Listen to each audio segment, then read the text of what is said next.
안녕하세요. 저는 카이스트에서 태어난 올해로 10살 휴머노이드 로봇 휴고입니다. 반가워요 여러분. 저처럼 감성과 감정을 가진 친구 동생 로봇들이 전 세계에서 태어나고 있는데요. 그 능력이 어디까지일지 이 휴고도 정말 궁금해요. 그래서 이번 SDF2015에서 피카드 박사님이 하실 말씀이 너무 기대됩니다. 인간과 로봇의 놀라운 미래, 우리 SDF에서 함께 공유해요. 네, 여러분, 로잘린드 피카드 MIT 미디어랩 교수를 큰 박수로 맞이해 주시기 바랍니다.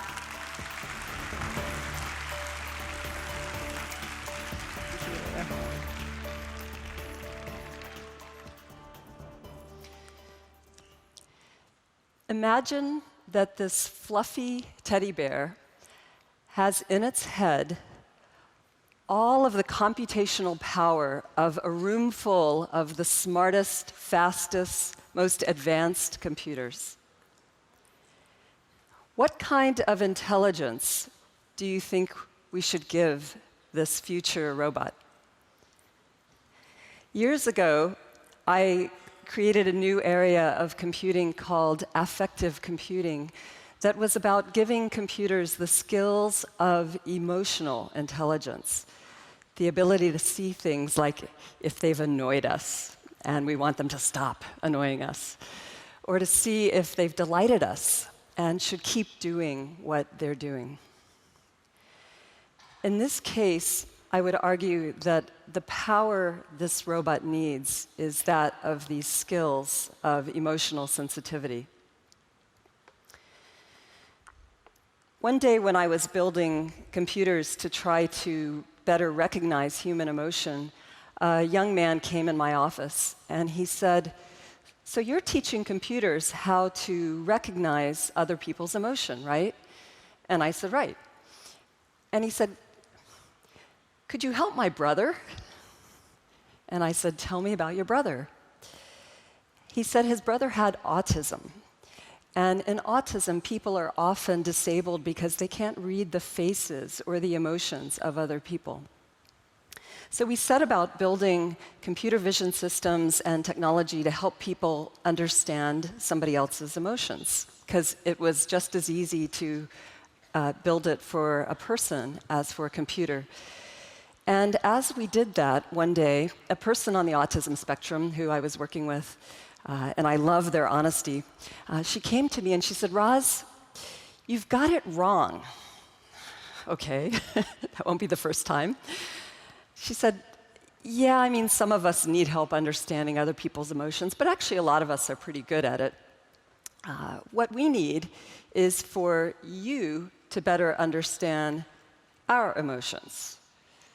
Oh, and she wasn't just talking about me personally, although I wasn't as good at it as I thought I was, but all of us. None of us are as good at recognizing other people's emotions as we might think we are. So we started to think about the wearables we had built that could read out autonomic arousal that changes with stress, because that was one of the key emotions that people were having that was being misunderstood. And as we did that, we built a version of a sensor that could leave the lab and go out and understand children in natural situations, such as in occupational therapy. Here you see a child on the autism spectrum, and see if I can get the pointer working. She's getting a little frustrated by what's going on here. And this is her autonomic arousal going up on the bottom here and peaking right there. The blue window is a zoom in of the blue window at the bottom. The bottom is about 45 minutes of occupational therapy data. What you can see here on the vertical axis is the skin conductance, and that goes up with sympathetic nervous system activity, which goes up when you're very stressed, and when you're frustrated, and when you are also sometimes excited in a positive way. Let's look at another case here where she is getting on a swing. And here we see, I want the audio off, here we see that her skin conductance is going up, and that could be because of 3 sources here. That could be because of the physical exertion of climbing on the swing. It could be of the emotional excitement of getting on the swing. And it could be because of the cognitive load, because some people, Parkinson's, autism, others, have difficulty moving their muscles, and the motor planning is demanding. But what we see is as she starts swinging, this repetitive activity, the level goes down, nice and relaxed.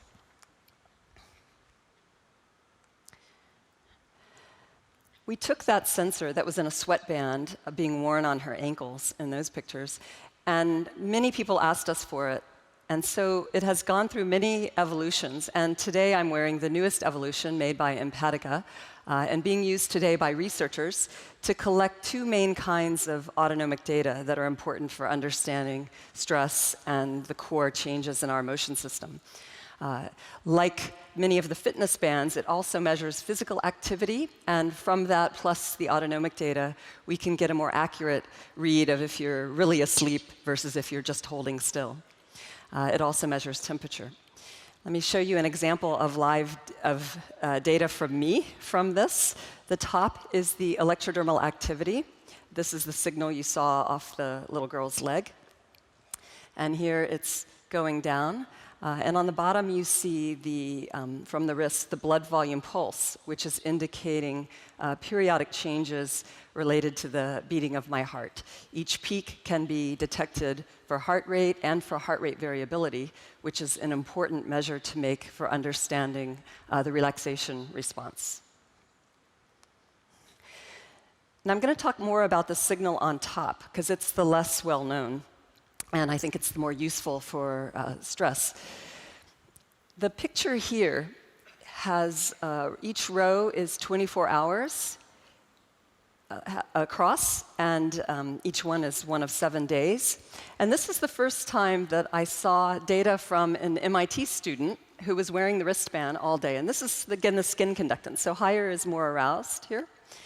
And what we see in the upper left is the lab activity is causing lots of arousal. We also see the studying and exams are causing a lot of arousal. And the MIT homeworks, problem sets, huge cognitive and emotional load, are creating lots of arousal. To the embarrassment of we MIT professors, on the right, we see in yellow the classroom activity. Oops, backing up here. Sorry. The classroom activity is consistently the flattest, right here. Now, that doesn't mean our brains are completely turned off in the classroom, but it does mean that a different kind of processing is typically happening when we're sitting passively listening to a lecture than when we are engaged in active problem solving, even though we may, in both cases, be sitting very still. Now, a big surprise was the fact that in the middle here, the sleep, the light blue, sometimes has the biggest peak of the day. Now, if you're like me and you see that, you're puzzled because I'm saying this is stress and arousal, and when you're asleep, shouldn't it look more like classroom activity?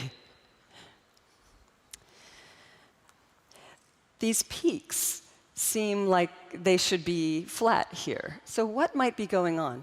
Well, we asked if maybe those peaks, which when you zoom in on look a lot like classroom problem solving, might be related to memory formation. And we ran an experiment with Bob Stickgold at Harvard on a classic test of learning. You learn, you sleep, and then you're tested. And we looked after the sleep at the people who tested as learning the most versus the people who tested as learning the least. And we asked, what is the best predictor of whether they learn the most or the least? Was it the EEG on the scalp measuring the brain waves? Was it the polysomnography measuring if they were in stage 1, stage 2, stage 3 REM sleep?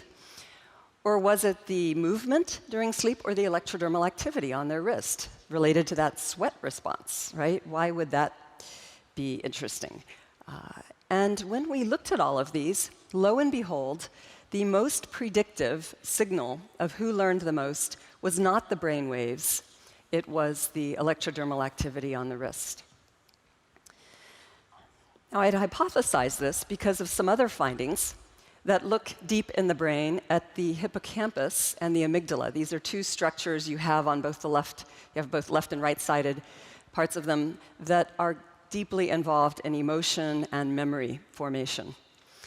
And when we look at the responses and you stimulate directly the right amygdala in a person who has depth electrodes planted, you get a right skin conductance response, and the left gives the left one. So it's no surprise that these structures involved in memory and emotion might be playing an important role during sleep. What was more of a surprise was that we would see the activity on the wrist. Now, once we could get the data reliably on the wrist, people started to borrow our sensors and wear them for things we had never imagined. And one day, before winter break, one of the younger students in my lab came to me, and he said, "Roz, could I please borrow a sensor over the break? My little brother has autism, and he can't speak, and I don't know what's causing him stress. I don't know if it's the fluorescent lights. I don't know if it's Uncle Jay." So I said, "Sure, take not just one sensor, take two sensors." And he took them, he put them both on his little brother.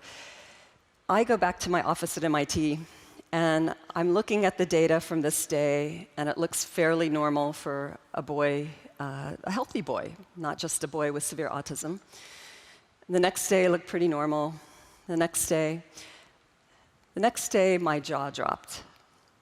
One of the signals had gone so high that I thought the sensor must be broken. You could not get a stress response that big with all the ways we knew how to elicit stress. And we think we're pretty good at eliciting stress at MIT. I couldn't figure out what happened, and I'm an electrical engineer, so I tried a lot of things. And I thought the sensor looked like it was working before and after, and maybe it had shorted or something, but that didn't seem to explain it either. So I gave up and I called the student at home. "Hi, sorry to bother you on your vacation. How's your little brother? Hey, any idea what happened to him?" And I gave the date and the time. And he said, "I don't know, I'll check the diary."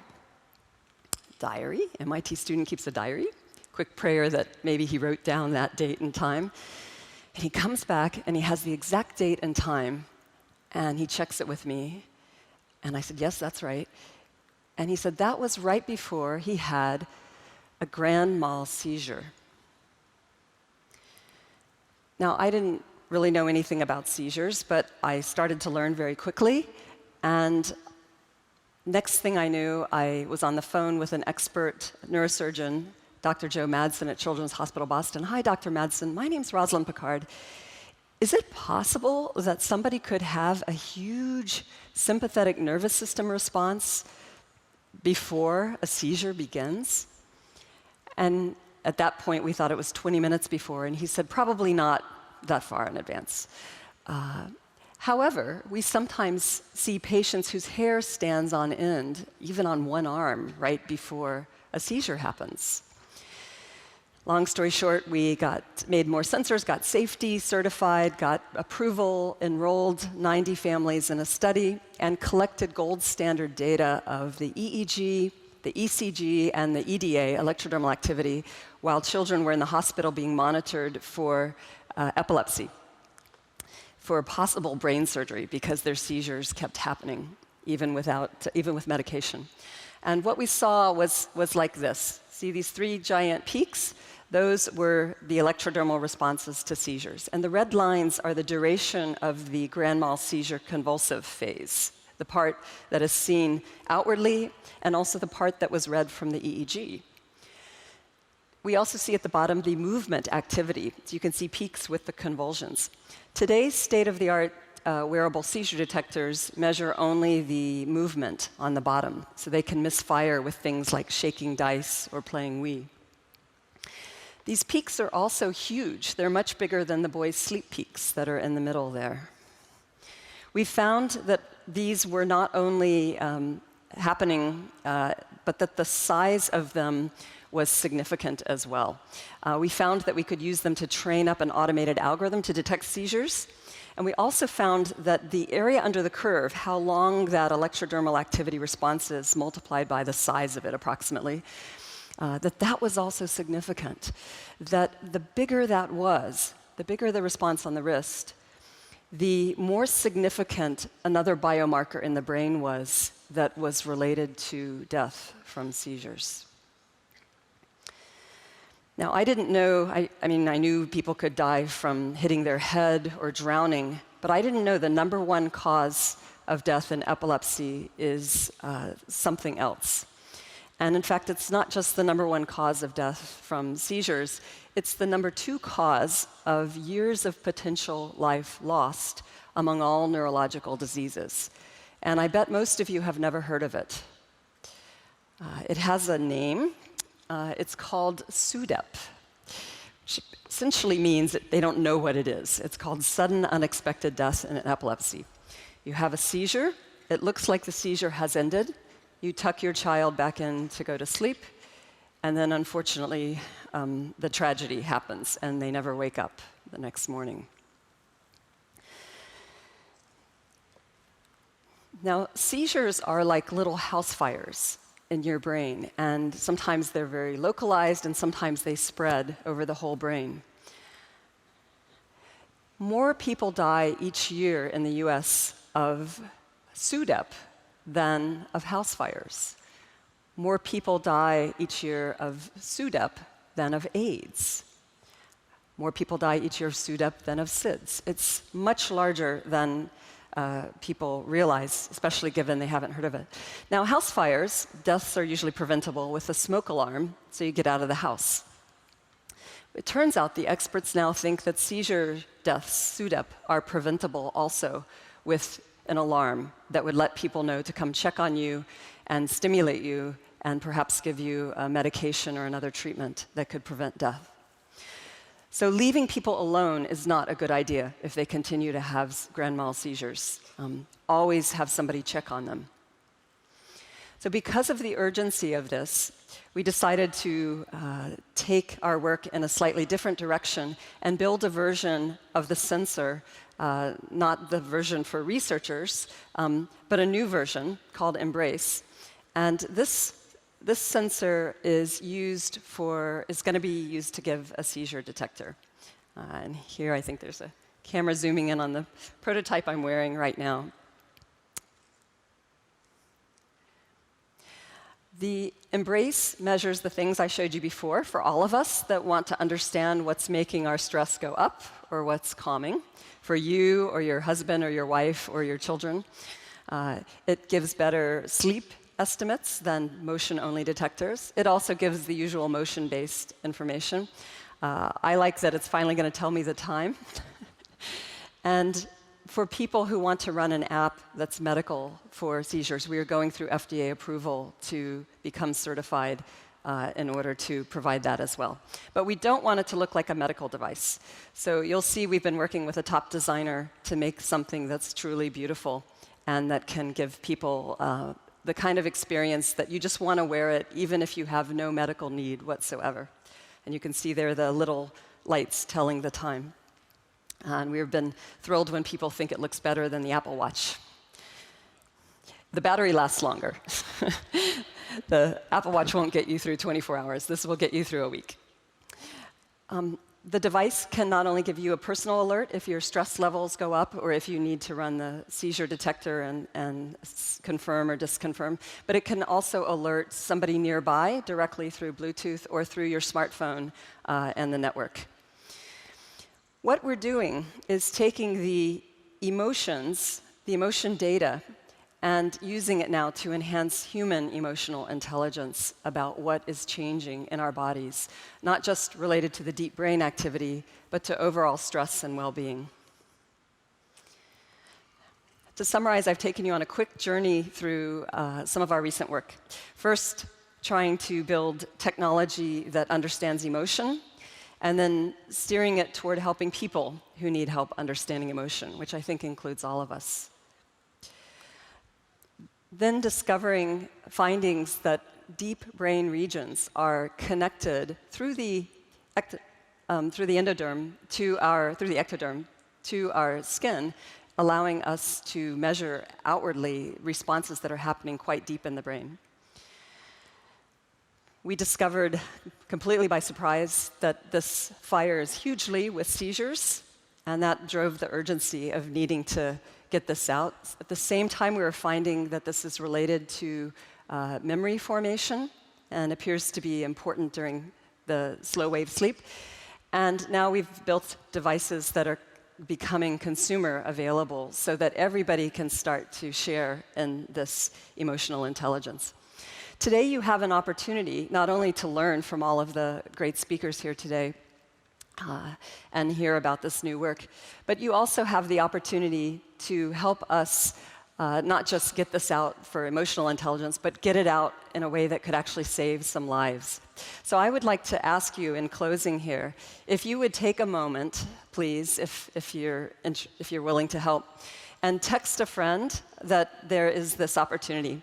So many people don't tell others that they have epilepsy because it's stigmatized. And yet now we have a technology reading these core emotion functions that could be saving lives. So we'd appreciate it if you would share this information with somebody. And also, if you're willing and interested to like us on Facebook and follow and stay in touch with what we do. Thank you so much.